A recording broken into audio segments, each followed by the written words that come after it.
Et salut vous autres, je me suis donné un défi 30 jours sans alcool. Aujourd'hui, je suis rendu à mon jour 14. Pourquoi j'ai décidé de faire ça? Est-ce que j'ai un problème d'alcool? Non. Mais mettons que l'alcool et moi, on commençait à avoir une relation un petit peu trop serrée, mettons. J'ai surtout réalisé quelque chose que j'aime vraiment pas. Parfois, quand je buvais, je dépassais les limites que je m'étais moi-même fixées. Je me disais, à soir, je vais prendre 2 verres. Puis là, rendu au 3e, apparemment, le gars qui avait fixé la limite, il était plus disponible pour consultation. Puis ça me dérange. Parce que depuis quelques années maintenant, j'ai décidé d'être le maître de ma vie, d'en être le capitaine et de décider où je m'en vais, mes objectifs c'est quoi, je me dirige vers ça. Puis dans tout ce que je fais, j'essaie vraiment d'offrir l'excellence. Mais comment je peux vous parler de discipline, d'excellence, si dans ma vie privée, cachée de vos regards, je suis incapable de respecter mes propres limites. Puis c'est là que mon 30 jours il a commencé. Mais il y a aussi le côté santé. J'ai 50 ans, je m'entraîne, je prends soin de mon corps, je veux préserver ma récupération, mon sommeil, mes performances et ma santé hormonale. Parce qu'à 50 ans, tu commences à protéger certaines affaires. Ton REER, tes genoux, puis ta testostérone. L'alcool, surtout quand on en consomme régulièrement ou beaucoup, ça peut perturber l'équilibre hormonal et la fonction sexuelle. Fait que si arrêter quelque temps peut aussi m'être bénéfique de ce côté-là, on s'entend que je suis pas capable non plus.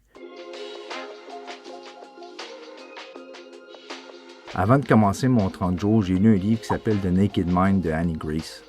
À la base, son approche consiste à changer notre perception de l'alcool pour qu'on arrête de voir ça seulement comme quelque chose qu'il faut résister, comme quelque chose qui est inédit ou qu'on ne devrait pas le faire. Puis là, elle explique aussi pourquoi c'est réellement dangereux l'alcool puis les effets que ça a sur le corps. Après avoir lu ça, mettons que tu regardes ton verre un petit peu différemment. Est-ce que de lire ce livre-là m'a empêché de virer à Barcelone? Barcelone.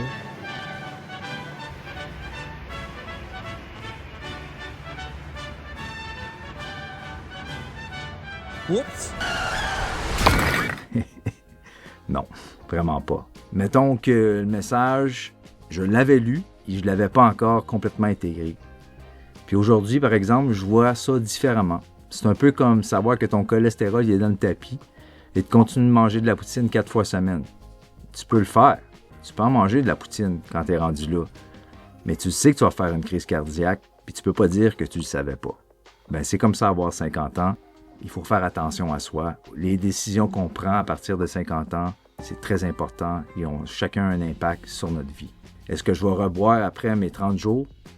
Probablement que oui. Je suis en expérience personnelle. Je ne suis pas en processus de canalisation, là. Je vous salue Marie, pleine de grâce, le Seigneur est avec vous. Mais après seulement 14 jours, je remarque déjà quelque chose. Je me sens plus focus. Je sais où je m'en vais, qu'est-ce que je vais accomplir. Au final, ça revient à ça. Mon choix, c'est mes objectifs personnels versus mon jeudi gin tonic, mes vendredis rhum, mes samedis margarita, mes dimanches. Mais vous comprenez que quand j'entends ça, même à vous le dire comme ça, je réalise que mon calendrier de consommation il était quand même bien organisé. Par contre, la discipline était là, c'est juste qu'elle était mal orientée.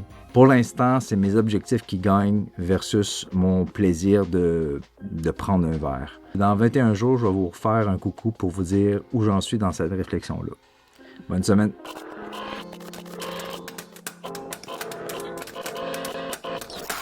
Cidre, mes lundis, bière sans gluten, mes mardis, vodka et mes mercredis,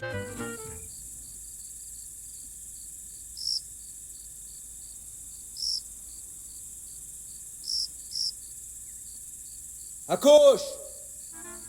Mercredi, je sais pas, j'ai tout dit qu'est-ce que j'avais à dire pour les choses que je buvais.